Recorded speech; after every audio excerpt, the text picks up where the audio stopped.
Rap beef is funny as hell when you're not a rap fan because how do I explain to a non-rap fan like they're 5 years old that LL Cool J got into beef with somebody over a microphone? No, not that microphone.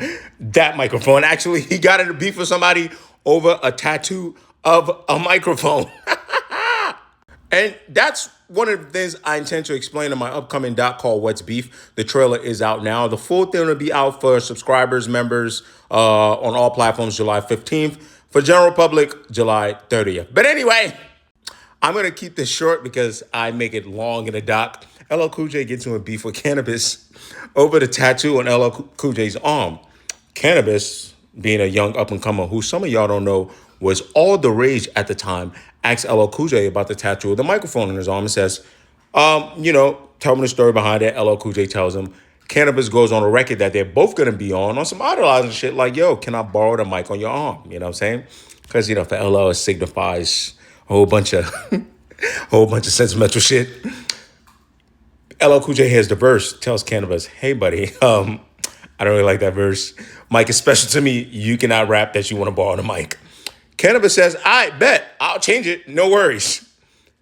Unbeknownst to Canibus, LL Cool J goes back and change his verse, saying, you want to borrow the mic on an arm? You don't want to borrow that. You want to idolize. Record comes out. Everybody's like, yo, LL is dissing somebody about the mic on his arm.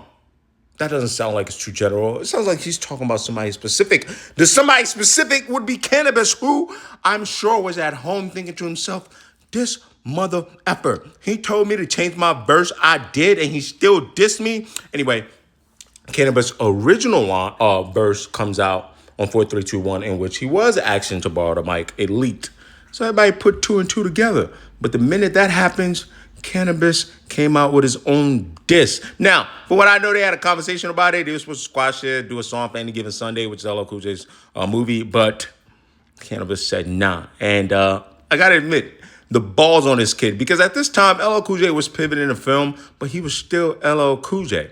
Now, some were saying he was starting to fall off a bit, but Canibus woke his ass up with fourth round KO, which had Mike Tyson in the video.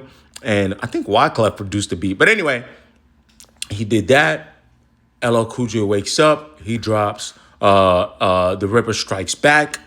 And it was, when you talk about superstar waking up, getting his bars in versus an underground up-and-coming artist getting his bars in, it was a sight to see.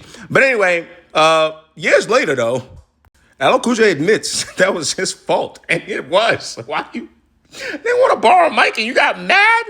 But this just speaks to the competitive nature of hip-hop. I deep dive a lot more into this in my project. I think for the next few days until the project drops, I'm just going to talk about a random beef because I'm not going to talk about it in full. You guys can all talk about it in the comments. You can discuss amongst each other. But I go thoroughly in details in the doc. But I just feel like this is one of the ones that that we should talk about on, short form content.